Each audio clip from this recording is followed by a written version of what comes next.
जय हिंद साथियों, मैं अपने इस वीडियो में आपका पुनः स्वागत करता हूं। दोस्तों, आज हम लोग बेसिकली 3 टॉपिक पर बात करेंगे।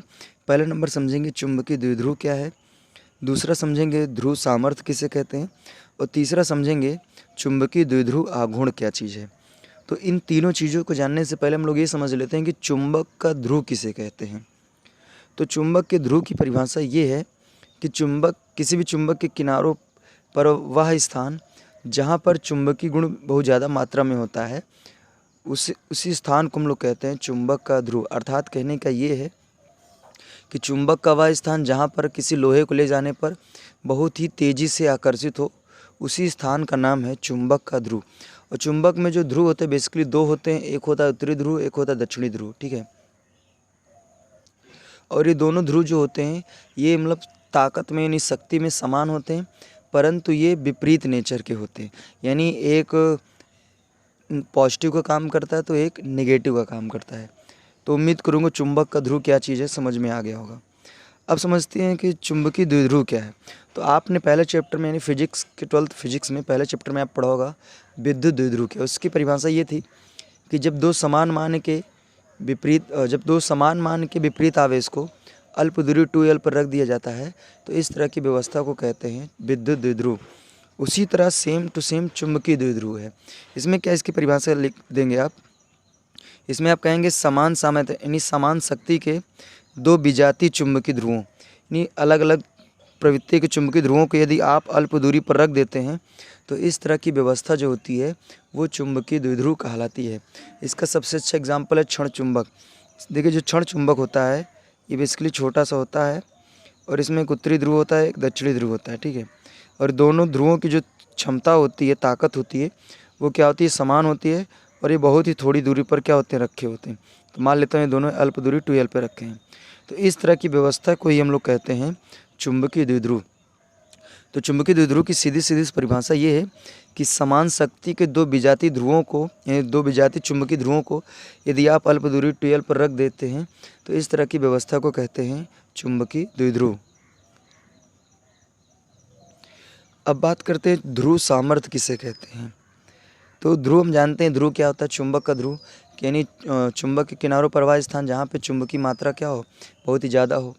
अब उसी ध्रुव की सामर्थ्य यानी ध्रुव की शक्ति, तो सीधा सीधा इसका अगर मोटा मोटा समझना चाहें तो हम कह सकते हैं कि किसी चुंबक का ध्रुव किसी भी चुंबकीय पदार्थ को जितने ताकत से अपनी ओर खींचता है वही उसका क्या होता है, ध्रुव सामर्थ्य होता है।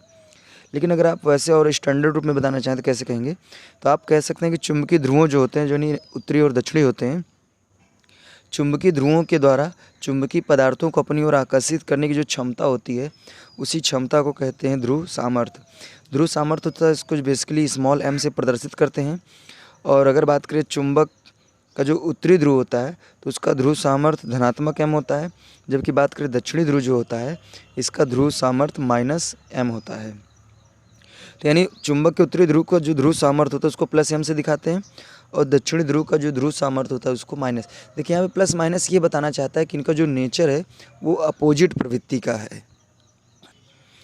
अगर बात करें ध्रुव सामर्थ्य की मात्रक की तो इसका मात्रक होता है एम्पियर गुणे मीटर और यह एक अदिश राशि है। अगर बात करें इसकी हम बीमा की तो देखिए एम्पियर बीमा में इसको ए से प्रदर्शित करते हैं और मीटर की बीमा में एल से। तो यहाँ पे अगर और स्टैंडर्ड रूप में लिखना चाहें तो यहाँ पे m और t नहीं है तो आप ऐसे लिख सकते हैं m के पावर 0 फिर l फिर t के पावर 0 फिर a। तो ये इसकी हो जाएगी बीमा। तो उम्मीद करूँगा ये बातें आपको समझ में आ गई होगी। अब आइए हम लोग समझते हैं चुंबकीय द्विध्रुव आघूर्ण क्या चीज़ होता है। हालांकि आप लोगों ने पहले चैप्टर में पढ़ा है विद्युत द्विध्रुव आघूर्ण क्या होता है। उसकी परिभाषा ये है कि विद्युत द्विध्रुव के किसी एक आवेश का मान बिना चिन्ह सहित लेना है और उनके बीच की दूरी का जो गुणनफल होता है वही विद्युत द्विध्रुव आघूर्ण कहलाता है। ठीक उसी तरह चुंबकीय द्विध्रुव आघूर्ण भी होता है।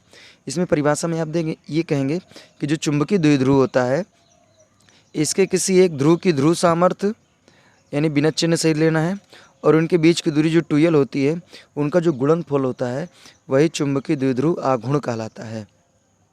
चुंबकीय द्विध्रुव आघूर्ण को बेसिकली कैपिटल M से प्रदर्शित करते हैं और यह एक सदिश राशि है।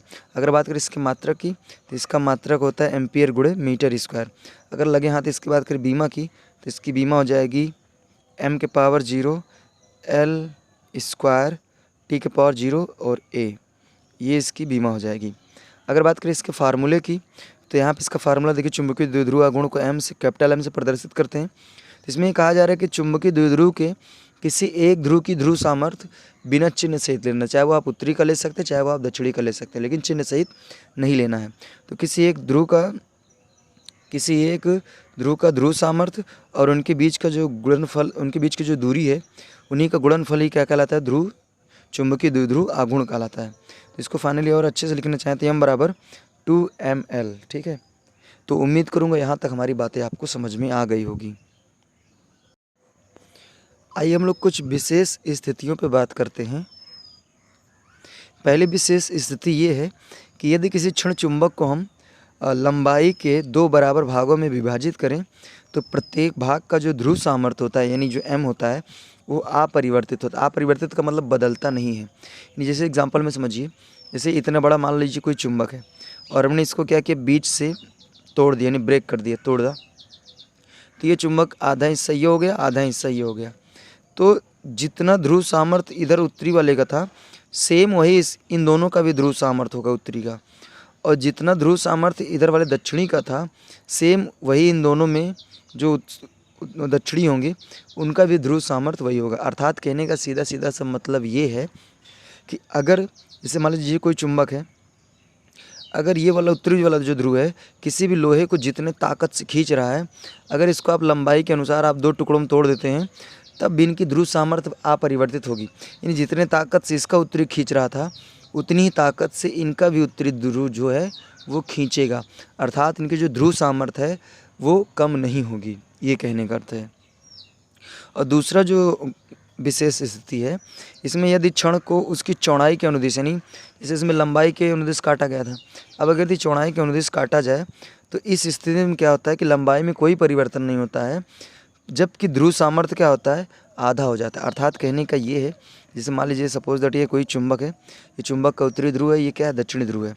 अगर इसकी चौड़ाई यानी इस तरह से हम काटें इसको, जैसे इसमें तो ऐसे काटा था, अगर इसमें हम इस तरह से काटें तो इसमें क्या होगी, जो लंबाई होगी वो अपरिवर्तित होगी, अर्थात लंबाई में कोई चेंजिंग नहीं आएगा। लेकिन इनमें जो ध्रुव सामर्थ्य, जैसे इसका मान लीजिए ध्रुव सामर्थ्य m है प्लस में उत्तरी का, और दक्षिणी का जो ध्रुव सामर्थ्य है वो माइनस का m है, तो यहाँ पे लंबाई में कोई परिवर्तन नहीं होगा, लंबाई तो सेम वही आएगा, लेकिन इनका जो ध्रुव सामर्थ्य होगा वो पहले की तुलना में आधा हो जाएगा। जैसे मान लीजिए अगर इसका m है तो इन दोनों का हो जाएगा m/2, अगर इसका माइनस m है इन दोनों का हो जाएगा माइनस m/2। तो यही कहने का मतलब है। और अगर यहाँ पे अगर ध्रुव सामर्थ्य आधा जाता है, तब चुंबकीय द्विध्रुव आघूर्ण का जो फार्मूला हो जाएगा वो हो जाएगा m बराबर ml। तो उम्मीद करूँगा हमारी बात यहाँ तक आपको समझ में आ गई होगी। तो आज मैंने बात किया चुंबकीय द्विध्रुव क्या है, ध्रुव सामर्थ्य किसे कहते हैं, और चुंबकीय द्विध्रुव आघूर्ण क्या होता है, सारा कुछ हमने डिस्कस करने का प्रयास किया। तो दोस्तों आप हमको इंस्टाग्राम और फेसबुक में फॉलो कर सकते हैं, लिंक जो हमने डिस्क्रिप्शन बॉक्स में दिया वहाँ विजिट करके फॉलो कर सकते हैं। तो दोस्तों हमें दीजिए इजाज़त, इसी तरह मिलेंगे हम लोग अगली वीडियो में। तब तक के लिए जय हिंद, वंदे मातरम।